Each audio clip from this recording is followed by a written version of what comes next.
বন্ধুরা আমাদের কাছে এই হাঁড়িটি পালিশের জন্য এসছে। কি কন্ডিশন আছে দেখুন বন্ধুরা।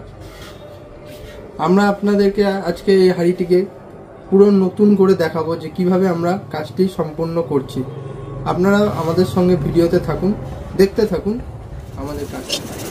আমরা কেমিক্যাল নিয়ে বন্ধুরা ভালো করে হাঁড়িটির গায়ে বিরাসের মাধ্যমে লাগিয়ে নিচ্ছি। দেখুন কত সুন্দরভাবে আস্তে আস্তে পুরো কালিটি উঠে যাচ্ছে হাঁড়িটির গা থেকে। আমরা ভালোভাবে যত দাগ জায়গা আছে সমস্ত জায়গায় ভালো করে বিরাসের মাধ্যমে আমাদের কেমিক্যালটিকে লাগাতে থাকবো এবং আমরা ধুয়ে নিয়ে দেখব আর কোথায় ভালো মতো কেমিক্যালটি লাগাতে হবে। দেখুন পুনরায় আমরা আবার কেমিক্যালটিকে লাগিয়ে নিচ্ছি, কারণ হাঁড়িটি সম্পূর্ণ কালো হয়ে গিয়েছিল। দেখুন ভেতর বাইরে পুনরায় আমরা দ্বিতীয়বার কেমিক্যালটি ভালো করে আমরা লাগিয়ে নিই, জল দিয়ে আমরা পরিষ্কারভাবে ধুয়ে নিচ্ছি।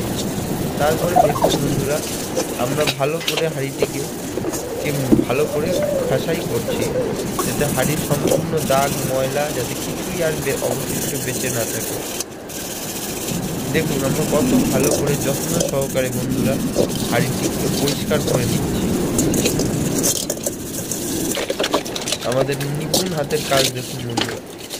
দেখুন ফিনিশিং দেখুন বন্ধুরা, কত সুন্দর ফিনিশিং এসছে। আপনারা যদি আমাদের দিয়ে এরকম কাজ করাতে চান আপনার বাড়ির পুরনো বাসন, তাহলে আমাদের সঙ্গে যোগাযোগ করতে পারেন। আমাদের ডেসক্রিপশানে আমাদের ঠিকানা দেওয়ারও থাকলো বন্ধুরা। আমাদের অ্যাড্রেসটি আমরা বলে দিচ্ছি, শ্যামনগর নতুন গ্রাম, মা তারা বাসনালয়। ধন্যবাদ বন্ধুরা, আমাদের সঙ্গে থাকুন, আমাদের চ্যানেলটিকে ফলো করুন।